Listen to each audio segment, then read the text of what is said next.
Olá, bem-vindos ao nosso curso de Estatística para Ciências da Linguagem.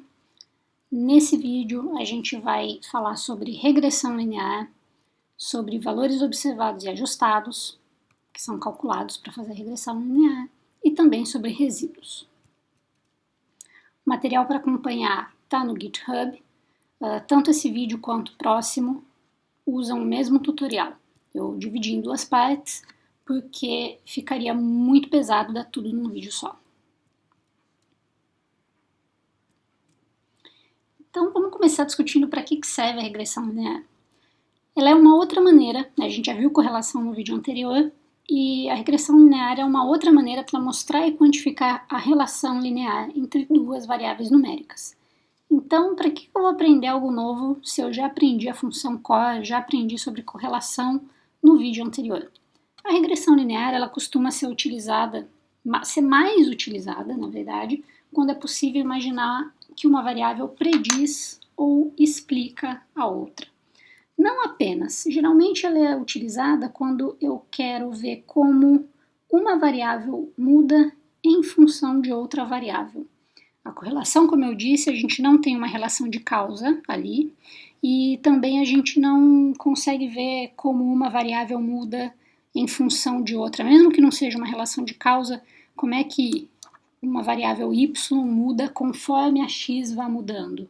Às vezes nem tem uma relação de causa, mas eu quero ver como o y se comporta quando x também muda. E a correlação não te dá isso, ela te dá um número, né, uma estatística que mostra a correlação entre duas variáveis.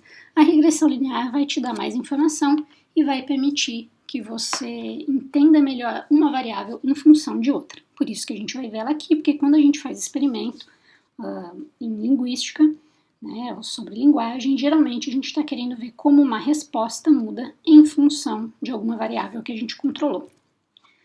Além disso, a ordem em que as variáveis são inseridas na sintaxe do R vai ser relevante, justamente porque eu estou querendo ver como é que y muda em função de x. A gente vai falar disso mais adiante. E é possível avaliar como mais de uma variável preditora influencia uma variável resposta. Então, se eu acho que a produção de palavras de uma criança muda com relação à idade dela, mas também tem uma correlação com o tanto de horas que ela passa interagindo com adultos, vamos supor, ou interagindo com outras crianças, eu tenho aí duas variáveis que eu quero ver como influenciam de alguma maneira a produção de palavras, e eu não tenho como fazer isso com correlação, porque a correlação vai só mostrar a relação entre duas variáveis. E aqui eu vou ter três, né? Eu vou ter a produção das crianças e eu quero ver como é que ela muda em função de idade e em função de horas gastas com outras crianças. E aí a regressão linear vai servir para isso. A gente não vai ver esses modelos mais complexos nesse vídeo, mas mais para frente no curso a gente vai abordar eles também. Vamos para um exemplo prático de vez, tentando responder a seguinte pergunta: será que notas de concretude influenciam notas de imagiabilidade lá no nosso conjunto SPLEX? Lembrando que SPLEX tem notas de imagiabilidade para cada palavra e tem notas de concretude também. É claro que é difícil fazer uma relação de causalidade entre concretude e imagiabilidade, porque é aquele dilema Tostines, né? Tostines é fresquinho porque vende mais ou vende mais porque é fresquinho.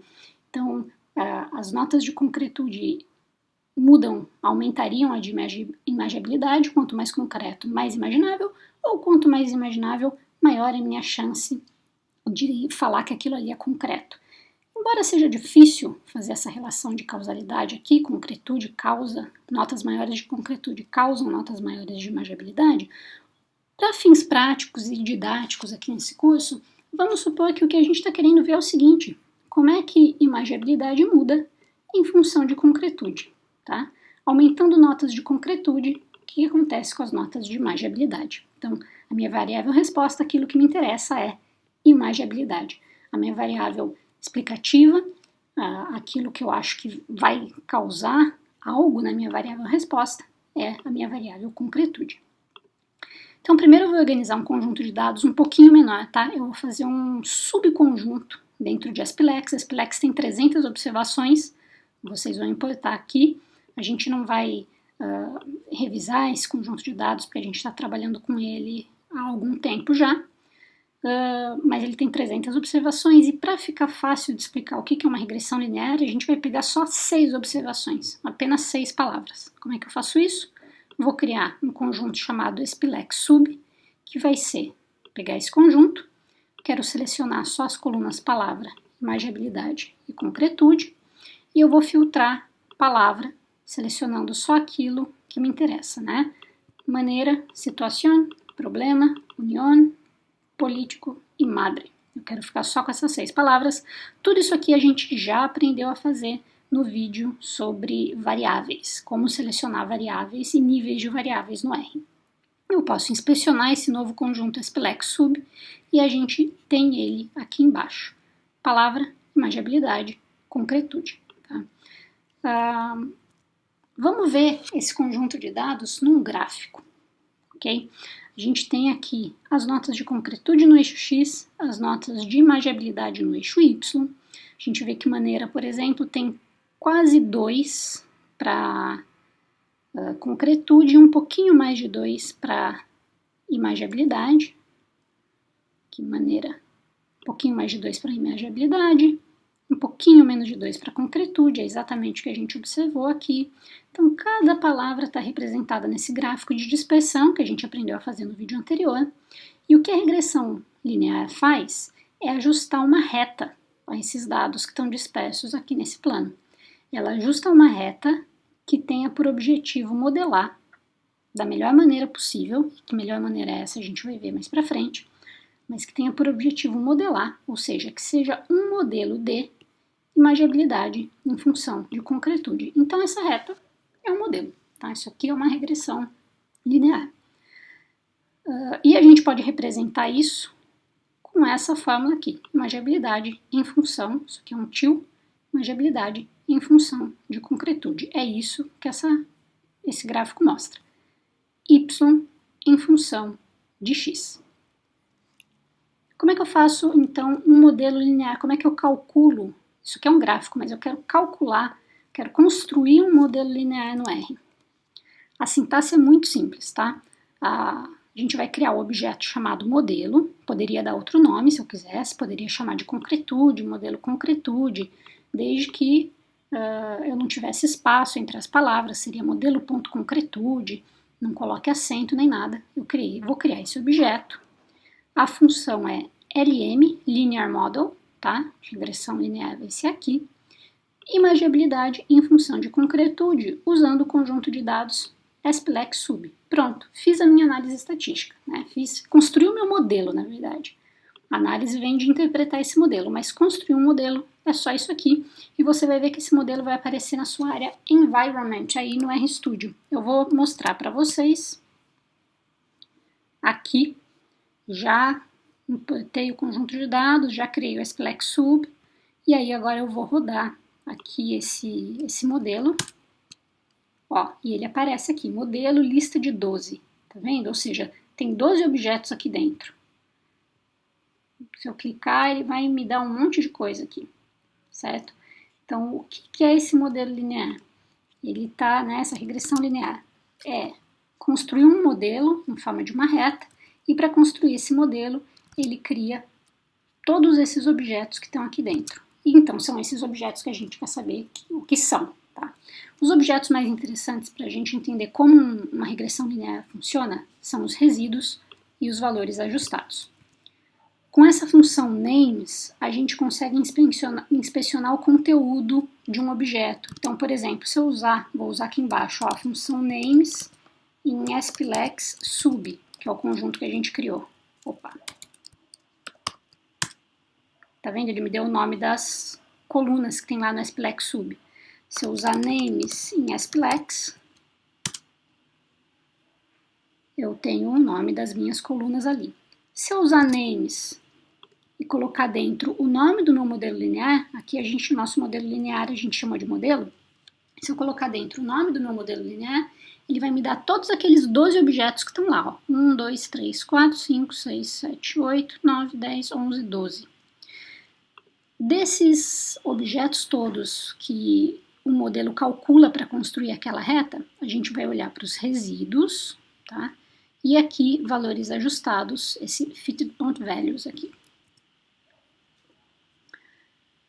Como é que eu vejo esses valores? Vamos começar pelos valores ajustados. Modelo, cifrão, fitted values, né? Valores ajustados. Igual a gente faz com... Né? Isso aqui é um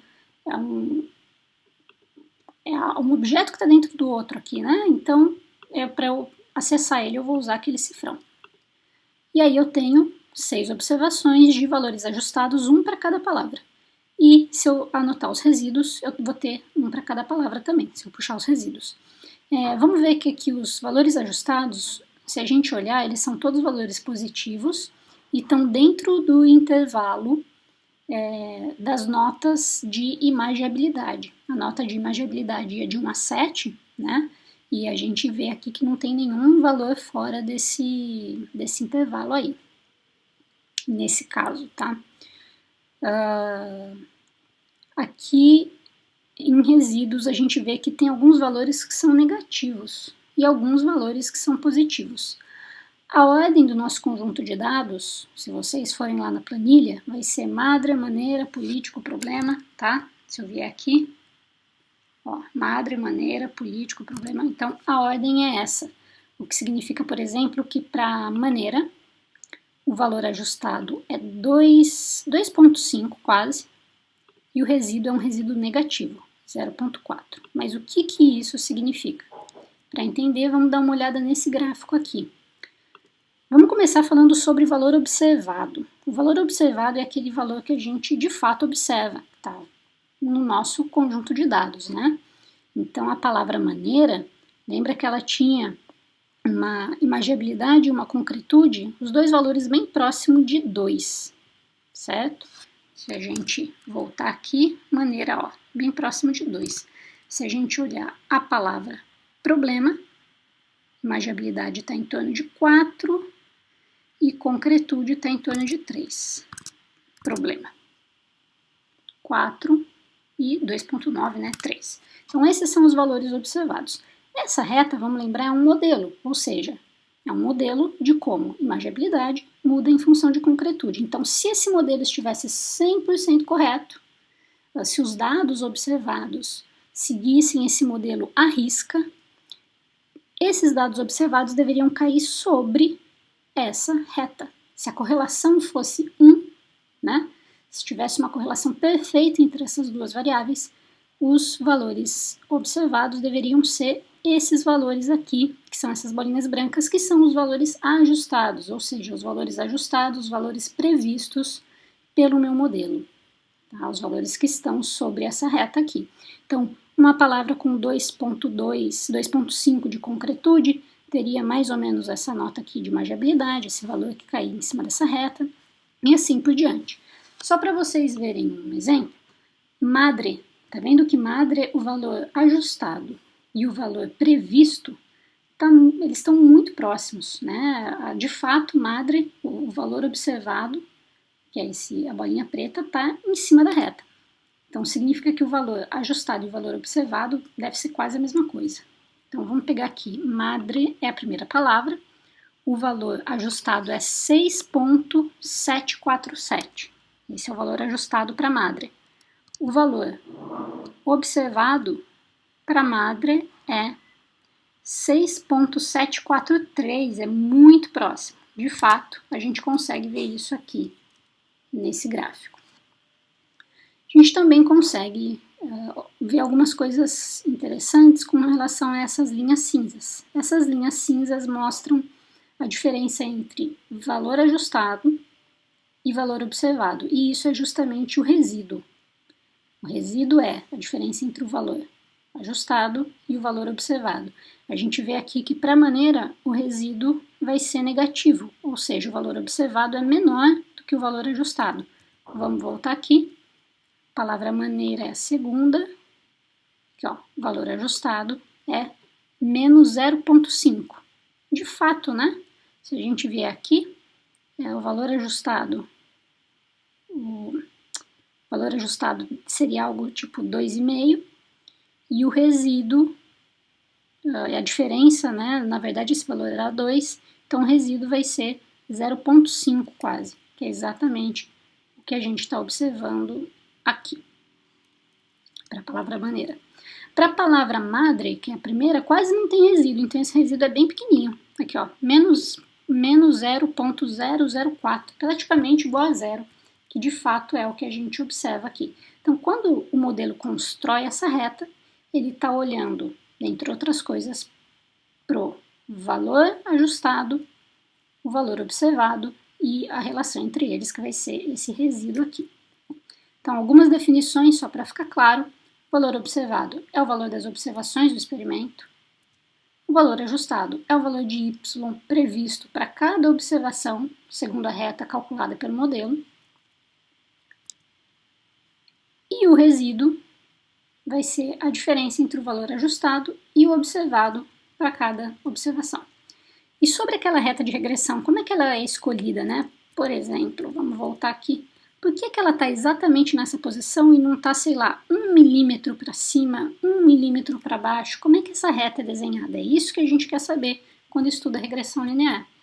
A gente vai ver isso nos próximos vídeos, mas basta dizer, por enquanto, de forma bem grosseira, que a reta de regressão é ajustada de tal modo que ela fique a menor distância possível de todos os pontos, ou que a reta é calculada de modo a minimizar os resíduos. Ela quer um menor valor de resíduos possível. Tá? Isso é uma explicação matematicamente não tão completa, mas para deixar para a gente conseguir entender aqui. Então essa reta está colocada em tal posição e com uma tal inclinação que ela está a menor distância possível de todos esses pontos, causando, portanto, o menor valor para esses resíduos aqui.